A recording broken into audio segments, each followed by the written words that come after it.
Greg and Bobby, Bobby and Greg.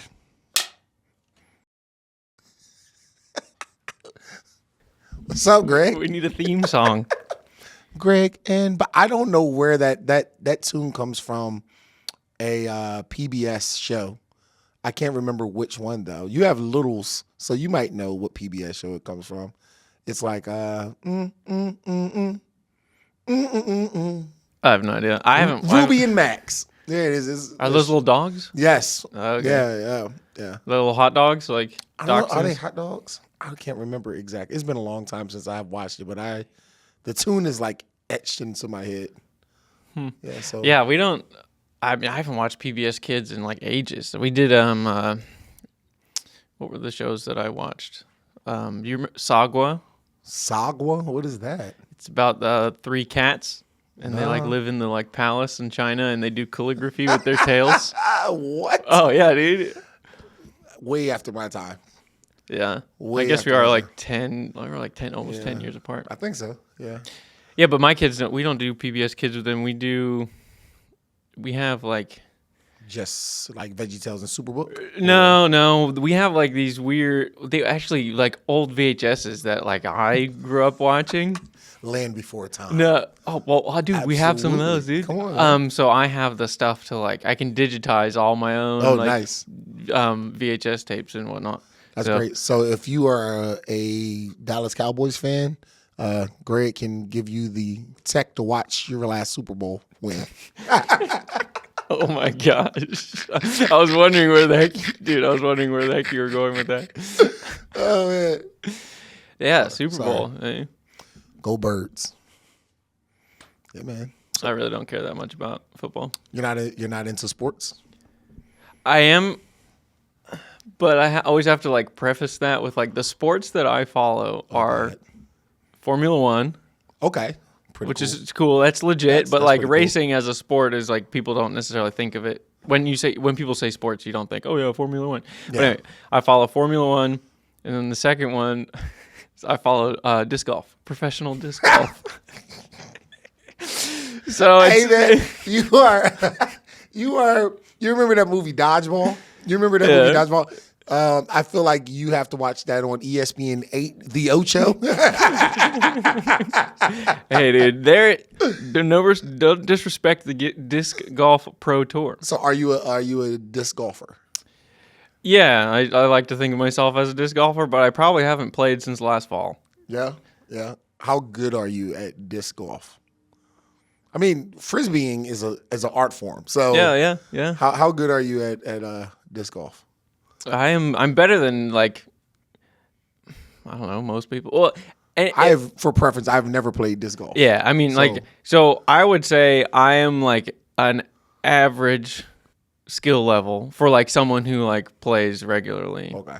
Like I'll like totally like destroy anyone who's never played before, and like so I mean I've been playing since 2017, 2015. Yeah, so that's almost 10, 10 years. I didn't even know there was a professional level of dude. that. I thought that was like a hobby that people do. Not like you can get paid from this. Oh, there's like millionaires. You can get paid good money. Millions of dollars from this. Say the disparity of like the top earners, just like I feel like everything, right? The people who make there's like 2 or 3 players and stuff that are signing like, $1 million deals. One guy, there were actually 2 guys, signed a 10-year. This is with like his sponsor, manufacturer, or whatever. Yeah. So it's a 10-year deal, $1 million each year. So it's $10 million for 10 years. Frisbee golf. Yeah. That is amazing. That is. Yeah, I mean, that's the world we live in. If somebody were to come to me and say, Bobby, I will pay you $1 million a year to go throw. play putt-putt. Oh, come on. Man, I would. Man. Have you ever seen videos of the Putt-Putt World Championship? Dude, those guys go crazy. Those guys go hard, man. Dude, They're just locked in. Yeah, that's insane, man. Like, I mean, you can monetize anything, I guess. I mean, people will watch anything if it's their cup of tea. So I guess you can make money off of just about anything. That's pretty fringe, though. Like, professional disc golf circuit. That's interesting, Greg.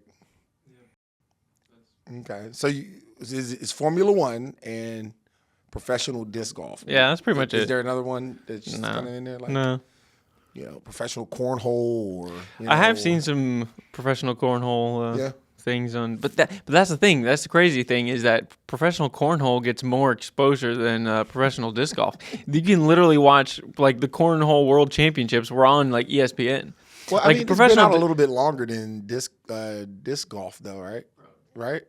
Cornhole's been out a lot longer than disc golf. What do you mean out? It's like they released a new. Oh, like they released a new sport this year. Like when did disc golf officially get like kind of created? Yeah, so cornhole's been around a lot longer than the 80s, right? I didn't. I would assume cornhole wasn't like popular until like I don't know, like I was in high school.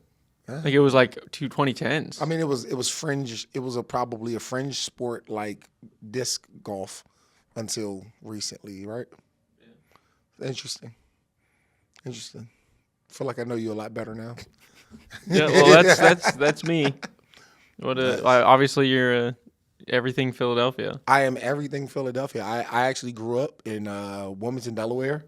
That's not Philadelphia. Which is it's not even in the same state. It's not in the same state, but it is about 25 minutes south of Philadelphia. It's we're part of the Tri-City area, so Tri-City or Tri-State would be Philadelphia, Wilmington, and Camden, New Jersey, and Tri-State would be Pennsylvania, Delaware, and New Jersey. So I was in a triangle, which is basically everything in that triangle. You would basically just say Philadelphia. It's Philly. It's like when people say they're from Dallas. Yeah, but they're really from Fort Worth. Yeah, it's like DFW is literally like the size of it's like bigger than friggin' some states. Absolutely, yeah, it's the same thing. It's easier for people to identify Philadelphia when you live near it than to just be like, hey, I'm from Newark, Delaware.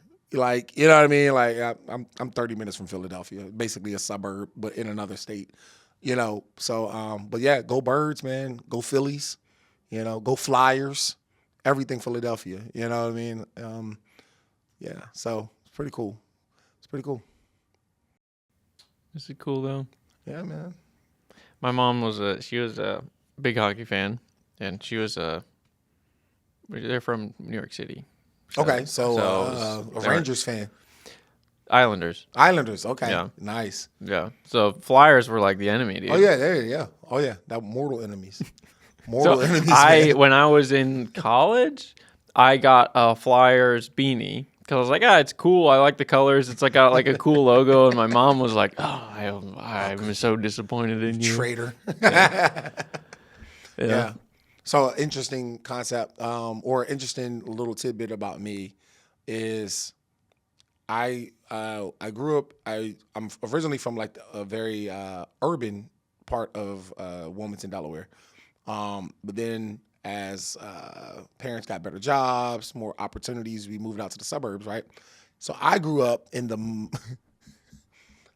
Mighty Ducks era. Oh, for real? Yeah, like the Mighty Ducks era of the 90s. And so I was actually big into street hockey. I played street hockey.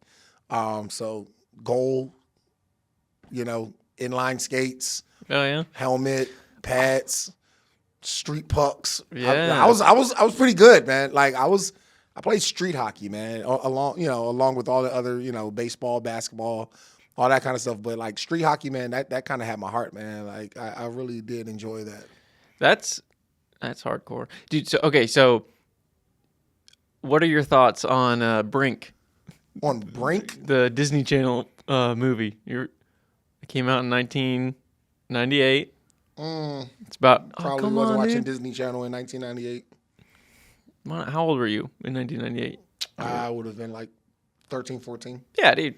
That's definitely not watching Disney Channel. You outgrew the Disney Channel? Yeah, not in 1998. I wasn't watching, Yeah, I wasn't watching Disney Channel in 98, 99. Yeah, at all. I'm sorry. Wow. I was on like Cartoon Network and stuff like that at that point, Toonami. Not PBS Kids either. Not PBS Kids, man. Get out of here, man. So tell me a little bit about Brink. Oh, it's just like, typical, Xenon? Yeah. Yeah, okay, yeah. Yeah. So I mean, it's just like the classic like cheesy inline skating movie. Oh, okay. No, but the Okay. whole story of the movie is that it's this kid who's like obsessed with inline skating, but he like wants to win, but he doesn't have money, and so but then there's like the bad team that's called X Blades, and That sounds like they're like the school bullies, but then this that kid's name. sounds like such a Disney movie, man. Oh yeah, but it was like, oh, if you're part of Team X Blades, like they got X-Blades. sponsors, dude. They got legit. So they were like the face of like being bought out, right? Yeah. But then there was like this group of kids and Brink and I can't remember the other names, but the whole concept was they were soul skaters, so they didn't do it for the money or like the fame. They did it, and these are high schoolers, right? And so they didn't do it for the money or the fame. They did it because it like fulfilled their like soul, and like so it was all cheesy. about the skating. So And so they got sponsored by like a pet grooming company, and so they're Team Pup and Suds, and then Team Pup and Suds goes face to face with Team X Blades at the like Los Angeles God. high school. Dude, I want to know like all these like where are these contests that like all these movies, Disney Channel movies, like have like, oh yeah, the inline jump roping contest, and you got like the like what the heck? They make up the most extreme things, man. I mean, I guess it gives it a little climax to the movie. I guess I don't know, but it's wild. But that yeah, the '90s was like peak Oh yeah. inline. Well, did you like? I was did you definitely skate? an inline skater. Yeah. Did you like skateboard a lot, or I didn't. I knew how to skateboard, but not to the point where I would go out there on ramps and stuff like that. So I was like a street skateboard. If I wanted to go somewhere and I didn't have a bike, or I could skateboard there, but I wasn't doing kickflips, street style, not park style? ollies and all. Yeah, I wasn't jump. The most I could do was like an ollie. That was about it. Yeah. That was it. Like, but I could skateboard. I could get somewhere where I wanted to go. But yeah, I wasn't a skateboarder. I was definitely a inline skater though. Thing. Yeah, the most I could do on a skateboard was play Tony Hawk. Play Tony Hawk on the N64. Yeah, I was just playing that the other day actually. Oh, really? Online. Yeah, online like an emulator. Yeah. It was Oh, yeah, pretty yeah? dope. Yeah. Well, the original? The original Tony Hawk see, Pro Skater. I still have an N64 and the original like game cartridge and everything. serious? Yeah, oh yeah, it's Oh my literally God. in my closet, like ready to go. I still have all like, yeah, dude. Just of all that stuff. That's pretty cool, man. Tony Hawk Pro Skater. That was like one of my favorite That was games, bro, on my PlayStation. life. Literally. You're a PlayStation kid. I'm a PlayStation guy. Yeah. Not so. Yeah. Resident Evil, like, just it was like a whole era of my life. Like, it was a whole era of my life, man. Bro. PlayStation was No, good. I always did Nintendo. I think I had a Okay. PlayStation 1. That's the only. Also still have that one, but that's the only PlayStation I ever had. Really? And then everything since then was always Nintendo. Yeah. So I was PlayStation. My best friend in high school was Xbox, and the only time I played Xbox is when I went over to his house, and then I stayed PlayStation until I was probably in my late 20s. It was when I switched over to Xbox, and I've stayed pretty much Xbox until somebody gifted me a PlayStation 4. So Nice. I'm back on PlayStation, baby. Yeah, Well, you know what? you know. Yeah, but now it doesn't even like matter as much. I No, feel like it there's doesn't. less exclusives. Yeah, Nintendo still has a bunch of I don't know, whatever. I don't know what this says about me as a 31-year-old man with 3 children, but I just bought a new battery for my Game Boy Advanced SP, my God. dude. And I've been playing some Pokemon Fire Come on, Red. man. That's dope. Yeah. That's really dope. I mean, I was that's literally- classic. Like my wife is, she's laying in bed trying to sleep, and I'm like sitting there laying like next to her in bed with my Game Boy, playing Pokemon, and she's like, what do you do? Oh like, my God, this guy. so I just, pretty cool. trip down memory lane. Yeah, that's actually pretty cool. Pretty cool, man. Do you feel like you're still like you're I mean, I'm young at 40, but you're still pretty young. Do you feel like in your 30s you're a little more nostalgic though for like things when you were like growing up Oh, yeah. than like really keeping up with the times now? Oh yeah, and like, well, that's the thing. Like, I'm such a person. I'm not like a hoarder, but like, I don't know.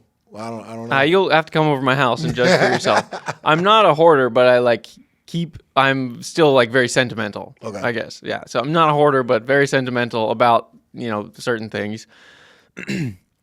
And yeah, I think all the like video games, specific video games like the Game Boy and stuff like that, are like super, nostalgic for me. But it's also like, it's such a huge bummer because I like want my kids. This is like so ridiculous, but I want my kids to like experience that the way I did it because now there's no such like Game Boy and stuff like that. That doesn't exist anymore because you got phones. You got all the games on your phones, whatever. So that's why pretty much almost all handheld things died, and any sort of like gaming like that. True. But then like the phone is so much more than that, and it just it just makes opens up a whole nother can of worms to like, oh, let my kid play like video games on my phone. Like, no. Yeah. So because of that, I went down this whole like rabbit hole of like, oh, like what would it cost to like I can get some old Game Boys and put some batteries in. I still have all my old games, and so like my oldest is 5. So I told him just the other day, I was like, well, if you learn how to read, like as you learn how to read, and if you get better at reading, like then you can play these games because. Yeah. And he's like, I can do it now. I was like, no, but like, I'm not. I don't know how that'll all go down. But it's just like it's totally different. It is. It is. Yeah, I mean, you can catch a lot of like retro games now. They'll have like little handheld devices that are that's like cheap. Loaded on with like 50 or hundreds of like little like retro games and stuff like that. And even some of them will take the cartridges, which I had 1 or 2, but they were so cheaply made. They broke easily. Not the same. It's not the same. It's not the same, man. So I find joy in being able to plug up to my laptop and go to a game like an online emulator or something like that and play games. Like it's fun. It's really, really fun to play those older games. It's real nostalgic. Yeah. My kids wanted to try it. They quit after like 3 minutes playing Tony Hawk. Yeah. Well, I don't know. JP and we were talking. I said something to him about the same kind of thing of like reading, right? Yeah. It's like, dude, if you're gonna play Legend of Zelda on the Game Boy, you gotta read so much. I'm not saying you need to like video games are so educational, but it's like like if you compared video games 30 years ago to video games now, like if you're playing Temple Run, which even that's like already 10 years old or whatever, but like that game is like it's such a like instant gratification. It is. Versus like a game where you're reading for like every time you're playing, you're reading, and it's not the type of video game that's an instant gratification. You have to like do and a lot of things, and Absolutely. It's like critical thinking, and I don't know. Still, again, it's not like video games are the best way to teach your kid these things, but when comparing video games now to video games 30 years ago, I will die on the hill that video games 30 years ago were like more. They like made you think more. When it came to like the Game Boy versus like phone games now. I don't know. Yeah. Now, if a time traveler from 30 years ago comes and hears you say that, they would think you're smoking something because they just knew video games were rotten. Yeah. The youth's minds and everything like that. Comes to find out though that video games was actually helping millennials and Gen Xers develop faster reaction speeds. Reaction time, fine motor skills, being able to read a little bit quicker, solve problems a little faster. So I don't know if that's devolving. We're just devolving as a human race. Yeah, I mean, well, it's kind of, I mean, that's just the last 30 years. But if you think about just like what people did for entertainment. Yeah. Like back in the day, we're talking like Regency times in England and like, before America existed, like reading books was considered I mean, well, first of all, it was like a luxury to have books and to know how to read, but it was also considered like a frivolous, like leisure activity of like, if you read a book, that was like, oh wow, you're wasting your day. Wasting your You read time. a book all day long.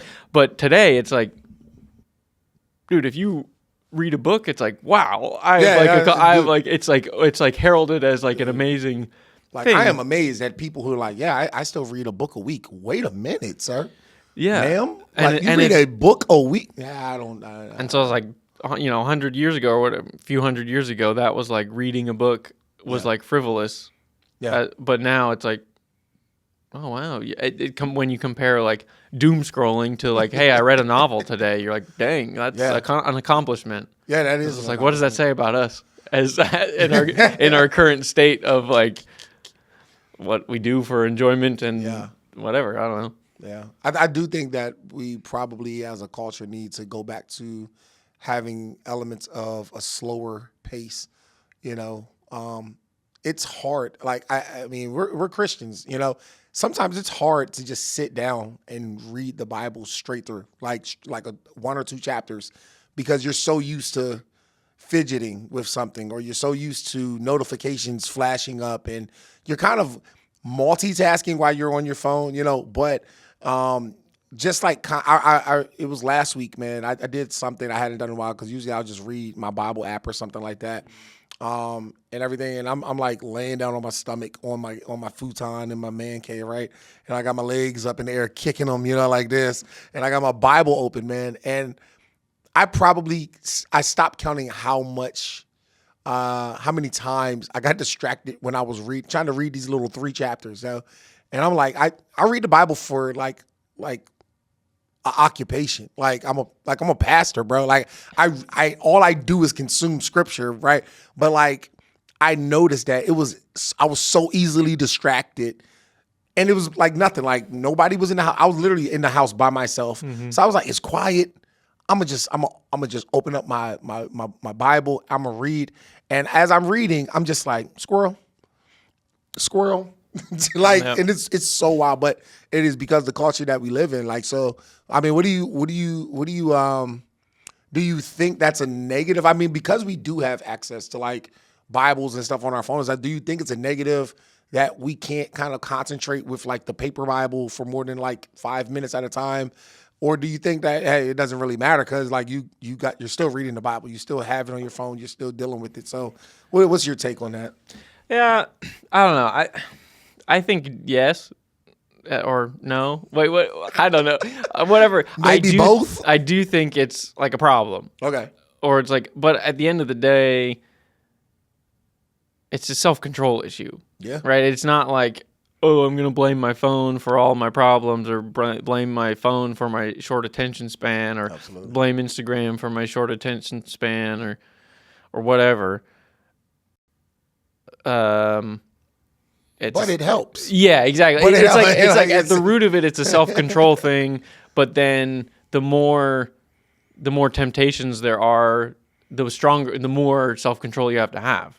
Yeah. Right. So Sure. So it's, I guess I don't know. This is statistics by Greg, but I have to imagine if you could measure self-control, right, stay concentrated today, you need more self-control than you needed like 10 years ago when it came to like phones and distractions and whatnot. Absolutely. I don't know.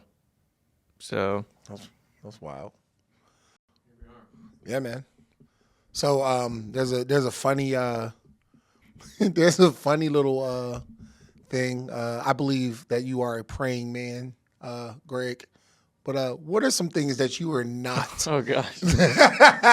What are some things that you would not like waste God's time for, like praying? Like, bro, like I'm not praying for that. Yes. I don't even think I have much like interactions with people. Yeah. Like about this. Most of it's like, John Christ and his whole bit of like, I ain't praying for that. But yeah, it totally cracks me up.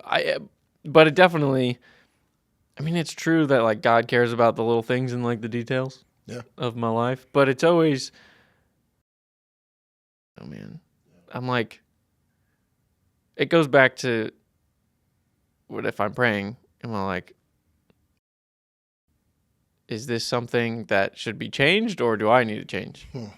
Is it like, hey, do I need to just get over this problem and just like I'm mentally changing, or do I need to change? But I don't know. Honestly, I'm sorry, I don't have any funny things. Oh man, you don't have anything you won't pray for? Well, I do have a lot of things to pray for. No, dude, okay. The funniest things for like prayer is like when you're praying with your kids. They're like 2-year-olds, 3-year-olds. They have the best prayer requests, or like the best like prayers and stuff like that. Man. And it is like, yeah, right. So my 3-year-old, he's like, thank you, God, for my nice warm bed and my nice warm house, and thank you for Grandma and her nice warm bed and her nice warm house, and thank you for like my grandma's dog, and thank you for my Pooh Bear, and thank you for like all that. And it's like, I don't know, it's funny, but it's also like, yeah, that matters. Like to him, that's a huge deal. That's important. Yeah, that's super important. But if like I was to like kind of pray those, and I don't know, it's different for sure. It wouldn't be as funny if I was to. I think so. Like an interesting story. Like so. Few years ago, probably like 10 years ago, I got a call at like midnight from one of the members of my church, right? And they were like, "Hey, sorry to call you, Pastor. We're at the emergency room." So immediately, like, you jump up because you're like, "Oh, you're at the emergency room. Yo, you good? What's happening?" It was like, "Oh, no, everything's fine. Don't worry about it. I was just calling you to let you know that my son's like stubbed his toe. He got up to go to the bathroom and stubbed his toe. And so we at the emergency room, and he was like really hysterical. So I told him I would call you to pray for him."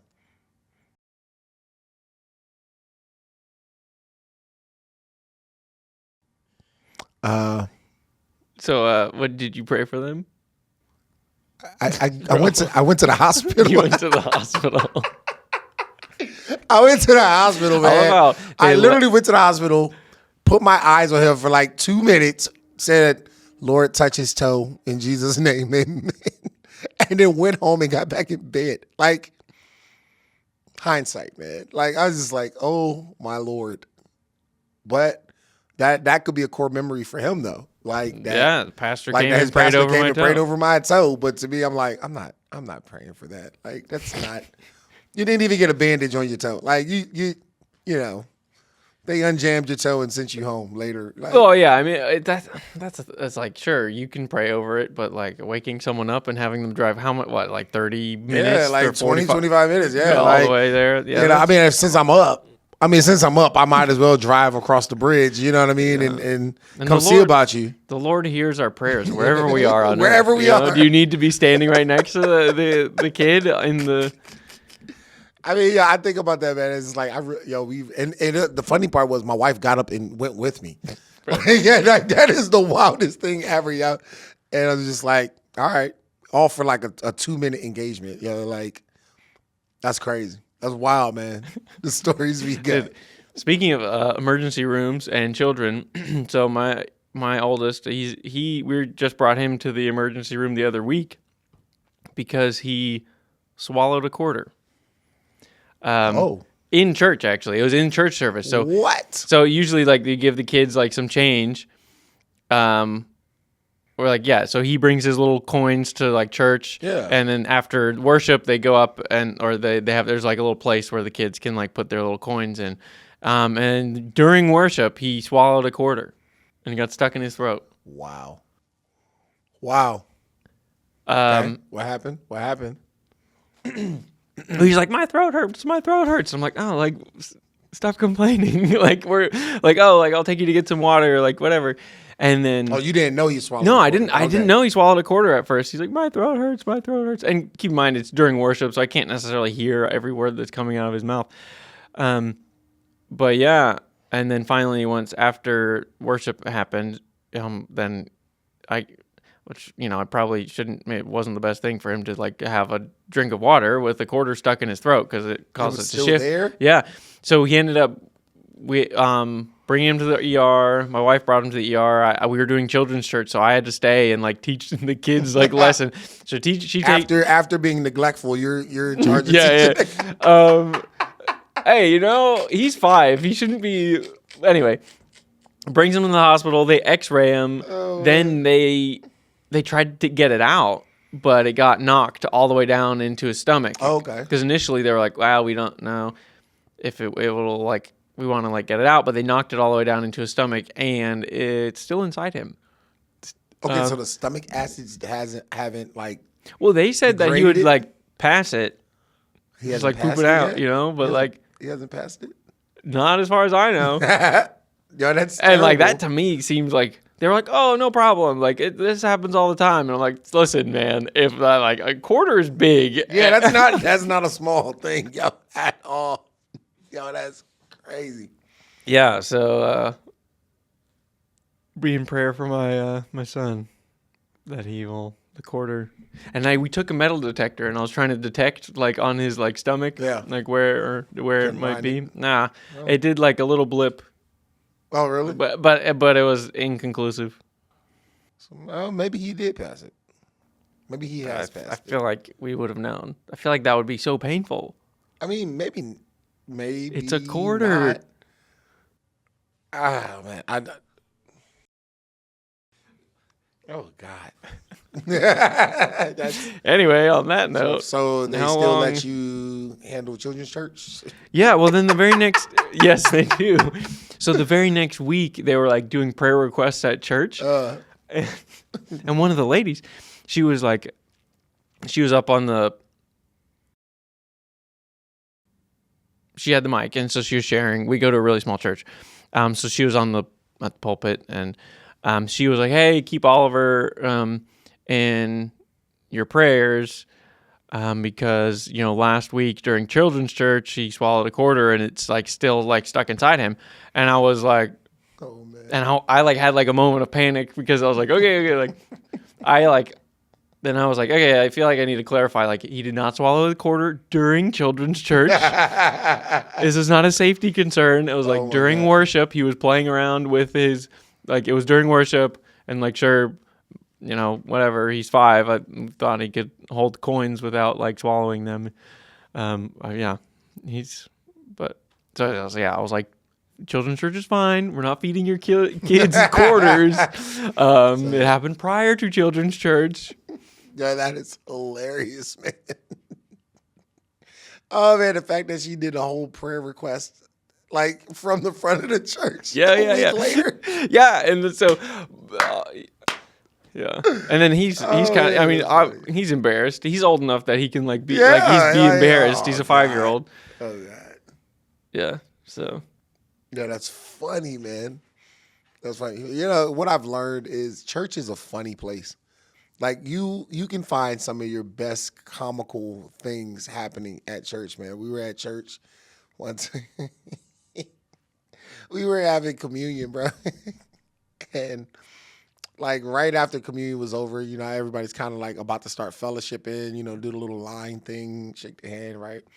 One of the ladies who was like a missionary at our church, she's like, "Pastor, can I?" Missionary with. Yeah, like, like, I don't know how to, like, in certain churches, like, the women are missionaries,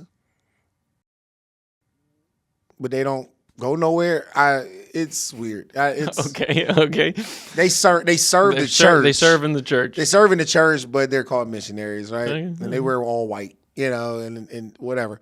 And she comes up, and she's an older lady, but she's like, she comes up and is like, "Pastor, can I just tell my testimony?" And so Pastor gives her the mic. Remember, we are just solemnly taking communion. We are all serious minded right now. I was in high school when this happened. So Okay, so you weren't the pastor. I was not the pastor. You were in high school. We Got were it. in high school, man, and we were like, "Oh, what's she about to say? Yo, this is gonna be crazy." Like, people don't usually ask for the mic to give a testimony, man. And so she grabs the mic and was like, "Y'all, I've been living a lie." And she proceeds to snatch her wig off her head. This is who I really am. Wait, so she had to confess to the congregation that she doesn't have hair. She doesn't have hair, and like she had like this like one little braid sticking up. Hey man, like if you could get in trouble by your parents for laughing in church hysterically, that would have been the Sunday, bro. Because every one of us that were like in high school, bro, like we were on whatever row we were on, man, and I promise you, I had tears in my eyes. And it was an audible laughter, man. Like it was an audible laughter, man. Like the pastor's up there trying to like not laugh, like standing right next to this lady, man. Like, everybody is like turning their heads, like chuckling. It was like one of the funniest moments I have ever seen. I mean, you don't start with I've been living a lie. Like you don't start that because we thinking, okay, are you cheating on your husband? Do you have a kid out of wedlock? Is this kid not your kid? Is that not your child? Like, as she snatches her wig off her head. And the bad part is she had one of those little doily things on her head too. So like you snatch the wig off with the doily and everything, and then there's like a stocking cap on your head with this one little braid like sticking up like this. Oh, and then she left the wig off for the rest of the service, dude. And like she didn't put it back on. And then she started coming to church without the wig. After that week, I'm sure that was. She was free, man. Yeah, I'm sure that was very freeing. Freeing in Christ, because she was living a lie. Yeah, I thought that was hilarious. Yeah, man. Yeah, I think church is one of the funniest places on the planet, man. Like I think there's probably every Sunday something happens in church that you get to laugh at. Like you do. Like yeah, but it's also like I think people are afraid to laugh. But it's like, it's okay to like, so that lady, like, yes, that was a funny situation, but also like, sure, if she felt convicted that it was weighing so heavy on her heart. That was her conviction. Yeah. And so it was like, well, good on her. She followed her conviction, but like, we can laugh at things, but also recognize that there's still like, there's still importance and power and all that stuff. And so it's like, but people people so often like laughing means like, diminishing and like, oh, it doesn't matter. It's like, no, it's still hilarious, even though it can still be funny and serious at the same time. Absolutely. And meaningful at the same time. Yeah. There is definitely a balance between that. Like, I mean, we don't have to be super serious in worship the whole time, man. Like, I mean, that's crazy to think that. Like, we're humans. We have that's a part of who we are. Laughter. Like, laughter is a part of who we are. Like, that's crazy, man. We're doing Ecclesiastes in our church right now, so it's so a time for everything. People in your church can actually find Ecclesiastes in the Bible. That's wonderful. Yeah. Man, the average church, man, if you pull out, turn your Bibles to Ecclesiastes, most people are just like, really? Really? That's pretty cool. So how far have you guys gotten? Not very far. Not very far? No, it's been about a month. We just... See, we see who doesn't pay attention in church. Yeah, I don't.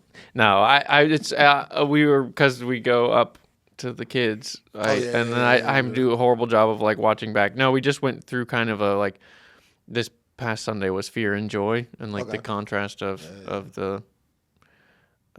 there's a lot of like paradoxes and contradictions, not contradictions, but like a lot of comparing and contrasting in Ecclesiastes. Absolutely. A time to mourn, a time to rejoice, a time to do this, a time to laugh. Yeah. A time to kill.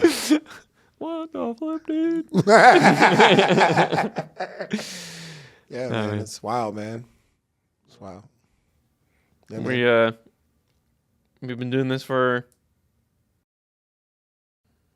a while. You gotta go. You gotta leave in 1 minute. Oh, is that what it is?